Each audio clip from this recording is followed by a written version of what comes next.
Investment in securities are subject to market risk. Please carry out your due diligence and read all the related documents carefully before investing. Channel को subscribe करना ना भूलें और हमारे ताज़ा video सबसे पहले देखने के लिए बेल आइकन को दबाएं।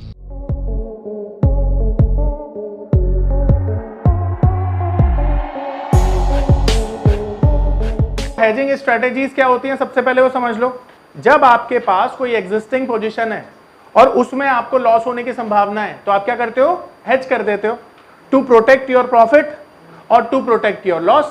भाई दो ही सिचुएशन होगी, या तो एग्जिस्टिंग प्रॉफिट को प्रोटेक्ट करने के लिए बनाओगे या तो जो एक्सपेक्टेड लॉस है उसको बचाने के लिए बनाओगे। ये दो सिचुएशन है। इन दो सिचुएशन से बचने के लिए आप क्या करते हो, हेजिंग स्ट्रेटेजीज बनाते हो। तो उसी में से हमारे पास जो सबसे पहली स्ट्रेटेजी है उसका नाम है कॉलर स्ट्रेटेजी। अब जैसे मान लो आप गर्मी से आ रहे हो, बहुत ज्यादा गर्मी है मान लो, और आपने ये शर्ट पहनी हुई है, तो आपकी जो नेक है उसको ये शर्ट के कॉलर जो है प्रोटेक्ट कर दें ना दोनों तरफ से, धूप ना लगने दें। ऐसे ही होता है।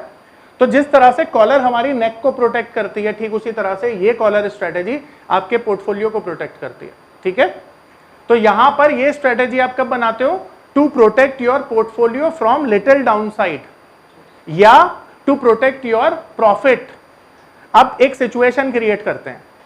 सिचुएशन ये है, मैंने XYZ शेयर खरीदे हैं 100 रुपए पर और 100 रुपए वाली चीज हो जाती है 120 रुपए। ये सिचुएशन है। यहां पर मेरा प्रॉफिट कितना है, अब मैं सोचता हूं कि ये मेरा 20 रुपए का प्रॉफिट कहीं चला ना जाए हाथ से, क्योंकि मार्केट में डाउनसाइड आ सकती है या मार्केट साइडवेज हो सकती है या XYZ कुछ भी रीजन की वजह से 20 रुपए नहीं खोना चाहता मैंने, जो मैंने कमा लिए। तो अब मार्केट में या तो मैं निकल जाऊं सब कुछ बेचकर, एक पॉसिबिलिटी, पर मैं तो लॉन्ग टर्म इन्वेस्टर हूं भाई। अगर मैं लॉन्ग टर्म इन्वेस्टर हूं तो मुझे घबराना नहीं है, मार्केट में खड़े रहना है। पर क्योंकि वो लॉस ना हो जाए जो कमाया हुआ प्रॉफिट है, तो उसके अगेंस्ट में मैं कुछ स्ट्रेटेजी भी बनाऊंगा ताकि मेरा वो लॉस जो है खत्म ना हो जाए, चला ना जाए। तो ऐसी सिचुएशन में आप क्या करोगे, कॉलर स्ट्रेटेजी डिप्लॉय करोगे। अब मजे की बात यह है कि कॉलर स्ट्रेटेजी में ना आपकी जेब से कुछ नहीं लगना, फ्री में बन जाती है, फ्री में बन जाती है, कोई पैसा नहीं लगाना। ठीक है, तो सबसे पहले हम ये कब बनाएंगे, टू प्रोटेक्ट द पोर्टफोलियो और to protect the expecting loss या जो भी गेन आपने एग्जिस्टिंग किया है। ठीक है, मार्केट व्यू है हमारा to protect portfolio from downside. अब मेरे पास सबसे पहली चीज है कि शेयर होने चाहिए, उसमें मेरे को प्रॉफिट होना चाहिए। ठीक है, तो मान लेते हैं एक्स, कोई भी इंसान है, is having XYZ share at the rate, मान लेते हैं 100 रुपीज पर उन्होंने बाई किए। ठीक है, और अब जो प्राइस चल रहा है, ठीक है, CMP of XYZ share is 120 rupees. ये करंट मार्केट प्राइस है, समझ लेना। तो यहां पे मेरा प्रॉफिट 20 रुपए ऑलरेडी हो रहा है। अरे 20 रुपए का प्रॉफिट मुझे गंवाना नहीं है। ठीक है, तो अब मैं क्या करूंगा, एक स्ट्रेटेजी बनाऊंगा जिसमें मेरी कोई कॉस्ट भी ना लगे, पैसा भी ना लगे, क्योंकि अगर पैसा लग गया तो फिर फायदा क्या है। ठीक है, तो मैं क्या करूंगा, यहां पे कॉल और पुट में दोनों मैं काम करूंगा। इसे कहते हैं 3 लेग स्ट्रेटेजी एक तरह से। तो यहां पे मुझे क्या करना है। नमस्कार दोस्तों, क्या आप स्टॉक मार्केट में शुरुआत करने का सोच रहे हैं और क्या आपको यह समझ में नहीं आ रहा है कि आपकी शुरुआत कहां से होनी चाहिए, तो मैं आपको एक ऐसा कोर्स सजेस्ट करने जा रहा हूं जो आपकी लाइफ चेंज कर सकता है। और मैं बात कर रहा हूं NIFM का advance level of smart investor course की, जो आपकी लाइफ चेंज कर सकता है। जी हां, आपने सही सुना, NIFM आपके लिए लेके आया है एक ऐसा शानदार कोर्स जो आपको बताएगा कि किस तरह से आप स्टॉक मार्केट में सक्सेसफुली पैसा कमा सकते हैं। और ये कोर्स है advance level of smart investor. Advance level of smart investor course आपको हर छोटी से छोटी और बड़ी से बड़ी मार्केट की बारीकियों के बारे में जानकारी देता है, और ये सभी जानकारियां आपको इस मार्केट में पैसा कमाने में बहुत ज्यादा मददगार साबित होती हैं। तो इस कोर्स को करने के बाद आप मार्केट में सक्सेसफुल ट्रेडर और सक्सेसफुल इन्वेस्टर बन सकते हैं। कि सबसे पहले मुझे यहां पर एक कॉल शॉर्ट करनी है। कॉल क्यों शॉर्ट करनी है वो रीजन भी बताऊंगा। तो यहां पर मैं OTM कॉल को शॉर्ट कर दूंगा और स्ट्राइक लूंगा 125 की। ठीक है, ये 125 का मैंने स्ट्राइक लिया और यहां पर मान लेते हैं ये मैंने शॉर्ट किया 10 रुपए में एग्जांपल के तौर पर, तो 10 रुपए मैंने रिसीव कर लिए। करेक्ट है। अब ये 10 रुपए का मुझे डाउन साइड का इंश्योरेंस भी मिल गया ना भाई ये करते हुए। देखो ऐसा समझो, मार्केट में करंट मार्केट प्राइस चल रही है। अब मैंने 125 की स्ट्राइक को शॉर्ट कर दिया, यहां मेरा व्यू बेरिश हो गया, बेरिश हो गया ना भाई, और 10 रुपए मुझे रिसीव हो गए। अब यहीं से मार्केट अगर मान लो 125 पर भी एक्सपायर हो गया तो मेरे को ये 10 रुपए भी मिलेंगे और इधर भी 5 रुपए और मिलेंगे। खोने के लिए तो कुछ नहीं है, पर मार्केट अगर ज्यादा नीचे चली गई तो ज्यादा प्रॉफिट होगा ना। या ये मान लो ये प्रोटेक्शन तो सिर्फ 10 रुपए की है, मार्केट अगर 30 रुपए नीचे चली गई तो मेरा तो अच्छा लॉस हो जाएगा। 10 रुपए आए, 20 रुपए जेब से चले गए, तो वो 20 रुपए भी ना जाए। उसके लिए मुझे क्या करना है कि ये जो प्रीमियम मैंने अभी रिसीव किया है इसी को यूज करके मैं एक पुट भी बाय कर लूंगा, जिससे मेरी जीरो कॉस्ट आ जाएगी। तो यहां पर मुझे क्या करना है, मैं यहां पर OTM पुट को बाय कर लूंगा, और OTM पुट कितनी बाय करूंगा, 115 की। उसका प्राइस भी क्या चल रहा है, यानी स्ट्राइक है मेरे पास 115 और इसका प्राइस भी चल रहा है मान लेते हैं 10 रुपए।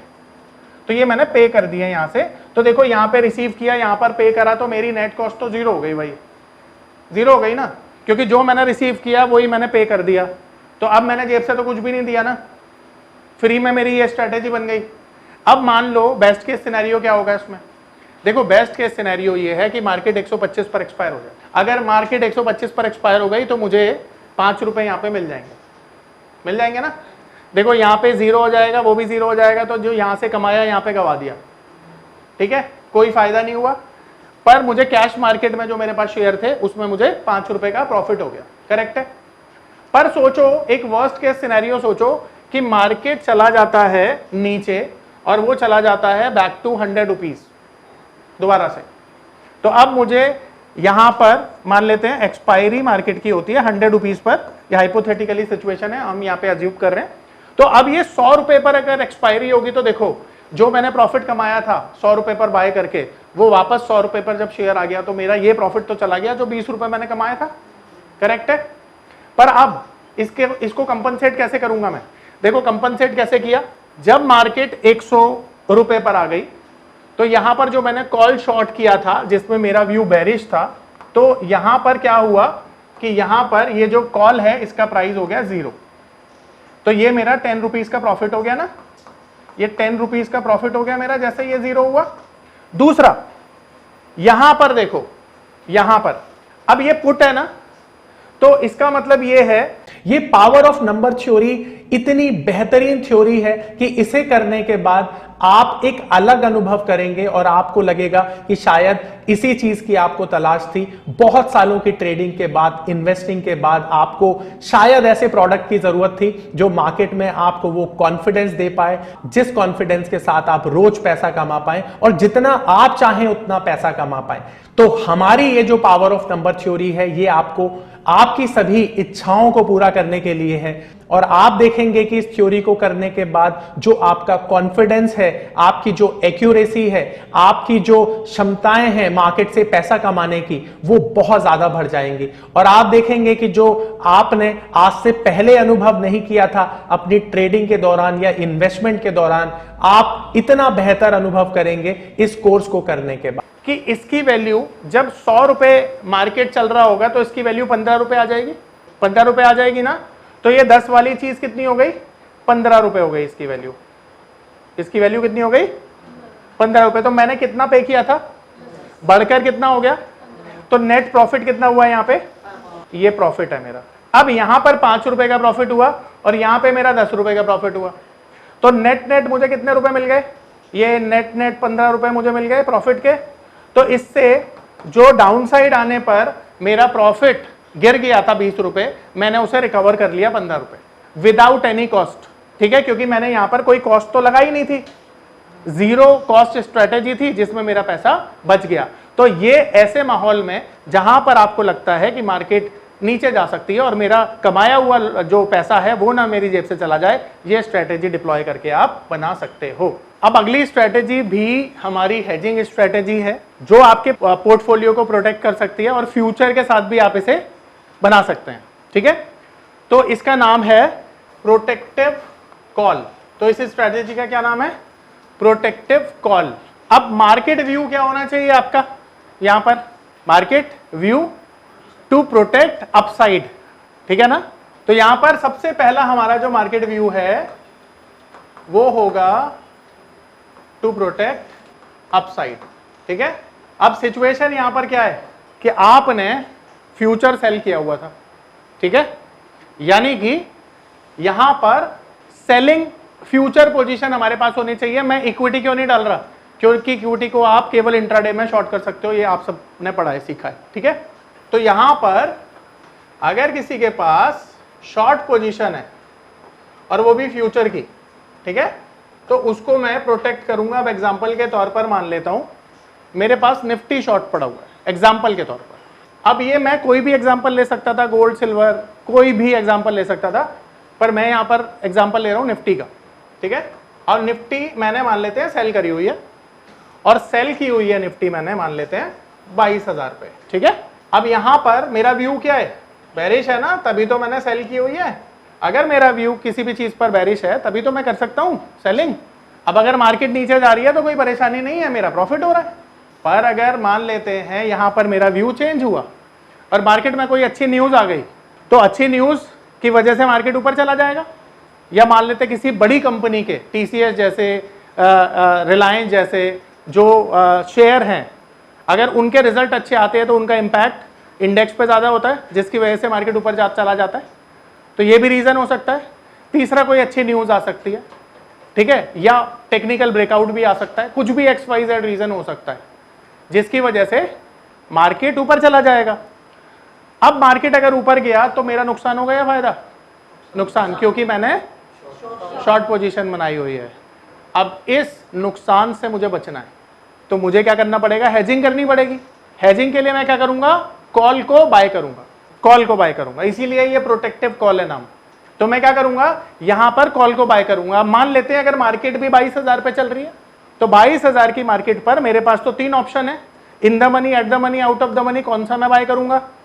एट द मनी पर हम ये स्ट्रेटेजी बना सकते हैं, ठीक है, जिससे कि एक्चुअली में जो रिस्क है वो हमारा न्यूट्रलाइज हो जाएगा। ठीक है, तो हम क्या करेंगे, हम यहां पर एक एट द मनी कॉल को बाय करेंगे। तो यहां पे मैंने at the money call buy किया, और जब मैंने बाय किया तो उसका प्रीमियम था मान लेते हैं 100 रुपए, ये मैंने पे किया। ठीक है, तो स्ट्राइक आपकी मैं लिख देता हूं यहां पर, स्ट्राइक मान लेते हैं। तो कॉल बाय किया हमने, जिसका स्ट्राइक है 22,000, और प्रीमियम मैंने दिया 100 रुपए जो पे किया मैंने। तो अब 100 रुपए का प्रीमियम देकर मैंने इसको हेज कर दिया। अब मान लो एक अपसाइड आ गई, ठीक है, एक अपसाइड आ गई 300 पॉइंट की, तो 300 पॉइंट की अपसाइड आने पर क्या होगा कि मेरा यहां पर नुकसान हो जाएगा, नुकसान हो जाएगा। तो 300 पॉइंट की मान लेते हैं अपसाइड आ गई, ठीक है, और यहां पर मार्केट की एक्सपायरी हो गई मान लेते हैं 22,300 पे। तो ये 22,300 की एक्सपायरी होने पर मेरा लॉस हो जाएगा फ्यूचर में। फ्यूचर में मेरा लॉस हो गया कितना, 300 रुपए का, 300 पॉइंट्स का। और यहां पर मेरा प्रॉफिट हो गया, कॉल में मेरा प्रॉफिट हो गया 200 रुपए का। देखो 200 पॉइंट का क्यों हो गया, क्योंकि 100 रुपए तो मैंने पे भी किए थे ना, तो नेट नेट मेरा जो लॉस है वो 100 रुपए रह गया। तो मैंने एक बड़े लॉस से प्रोटेक्ट कर लिया ना, बड़े लॉस से मैंने प्रोटेक्शन ले ली ना। तो इसलिए ये स्ट्रेटेजी आप तब बनाते हो जब मार्केट में एक अपसाइड है और उससे बचने के लिए आपको कोई भी पोजीशन बनानी है।